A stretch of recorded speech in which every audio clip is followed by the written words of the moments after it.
Hi everyone, I'm providing you when you have to use AI assist in MAXQDA.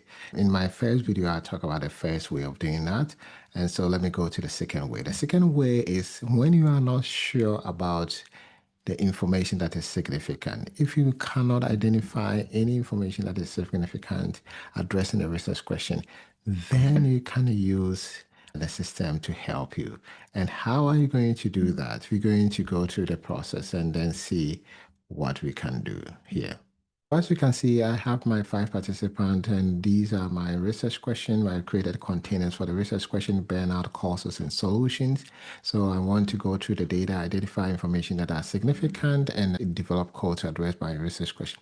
Imagine that I don't know the information that is significant. What should I do? When you are creating your container, it's very important for you to, let me create one container for you to see what I mean by that. So let me show you how I created a container for research question one. So I went here, I click on the plus sign, and then I indicated the research question one, right?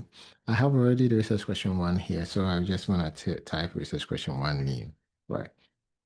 And then memo, you can define what a research question is. The research question is that what are the causes of burnout? So normally what you're gonna do is you can just indicate here, the system will view this as code. So that's why I'm typing this way. This code represent the research question, and then I bring the research question here, right? And then under that, you can provide information about, in the normal situation, you can just indicate this one and move on. But we're going to use this one in the next step. So just follow me and I will show you why we are providing that. What you have to provide here is that you have to provide an example, right? The reason why you are providing examples are you are showing, going to later going to use it to show the AI system that these are my questions and these are the examples of quotations that you have to extract addressing the research question because we're going to let the system develop quotations for you. So you can go through one, it's not required if you don't have any quotation that is addressing a research question or you don't know where to find an example of the quotation, that's fine. But providing an example helps the system to know what exactly you want it to do. So what I will do is I open one of my transcripts. So as you can see, this is one of the transcripts, right? So what I'm going to do is that in terms of burnout causes, I'm going to also select some quotations for the system to know an example of quotation that is addressed in a research question. So I'm selecting this one. I will say quotation one. And then here I will say quotation two, quotation two.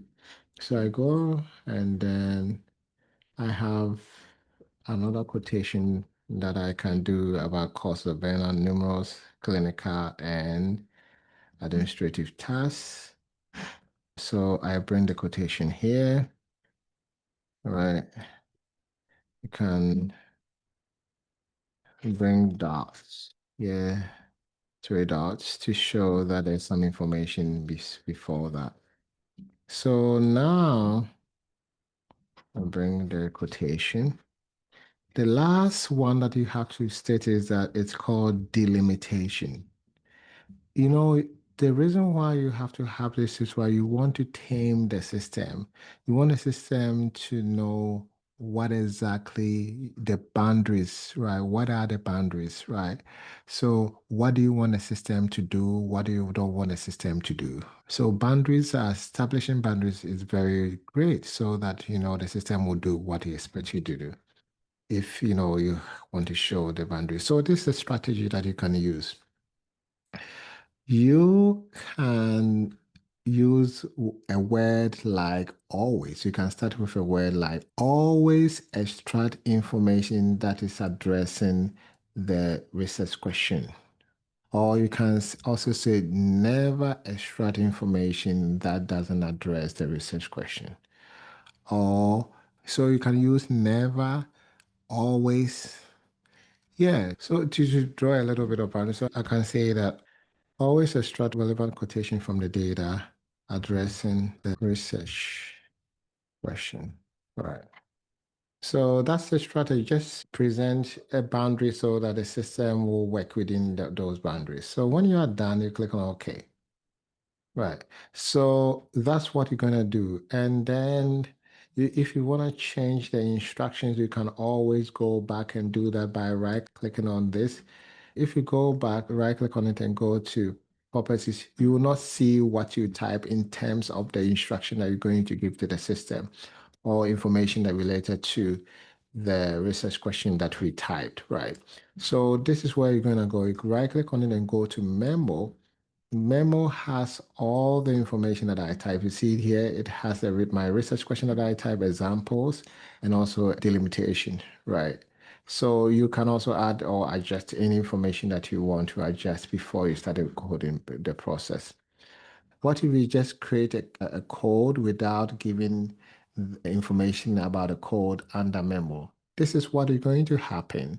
The system may not know what the code represents, so the system may guess and then extract anything that it thinks may help. So this is where we call it providing context.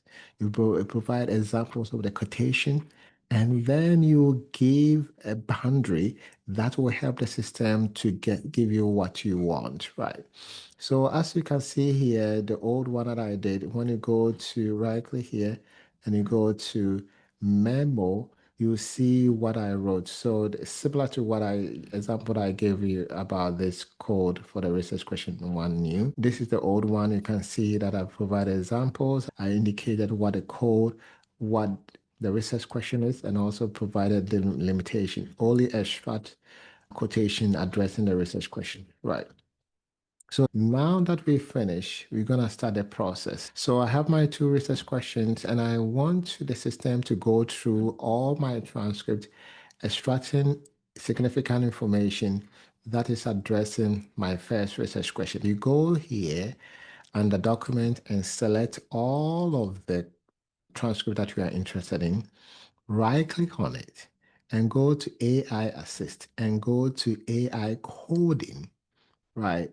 And then you drag and drop the research question that you are interested in into this place. When I drag and drop memos, the information code memo is also the information that I type about it. If you just created a container for the research question, this is a very good time for you to make it type what this code represents. Say that this code represents all quotation addressing the following research question. And I have my research question here. And also I provided the system an example and I provided delimitation, right? So you click on OK if everything is fine and make sure that all the documents were selected, right, before you go through the process. So you see here that 10 significant information was extracted from the 5 documents, right, and addressing the research question, right. So I click on OK, and then you see here it has created a code under the main research question, another container for that, and is showing that it has gone through 5 documents, and then 10 means that 10 significant information was extracted. And when you scroll down here, you can see that the 10 significant information that was extracted, this one was extracted. And then the same thing, this one was extracted. And if you want to know the list of all the information, you can double click on that and to show you, this is the first one, to show you all of them. This is a chance for you to review. And if you don't like the quotation, or if you realize that, oh, this one is not addressing the research question, what are you going to do? You can just check here, right?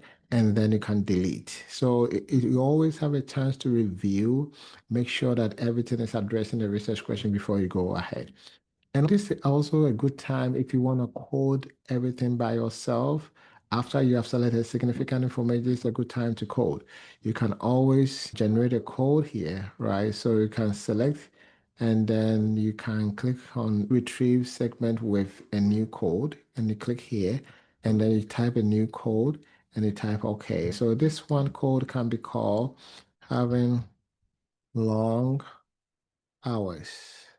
And you can give a description if you want. You can say this code represents participant expression of doing a lot of work in a shorter period of time, right? So you can give a description here and a code memo. It's not required, but if you want to define the code, this is a place that you have to do that. And you click on OK. When you do that, that information comes here, but so you have to drag and drop it into the respective research question. So you see, I have a drag and drop it into the AI generated segment for research question one. So that's how you can do the coding. If you see that you go to the next one, you click and you can also code if you want to code, right? So this is how you can allow the system to go through the data for you to help you to identify information that is significant and help you to address your research question that you have. And as you are doing that, you have to be systematic and you have to be ready to be transparent and report how you use AI in MAXQDA to help you to make sense of your data.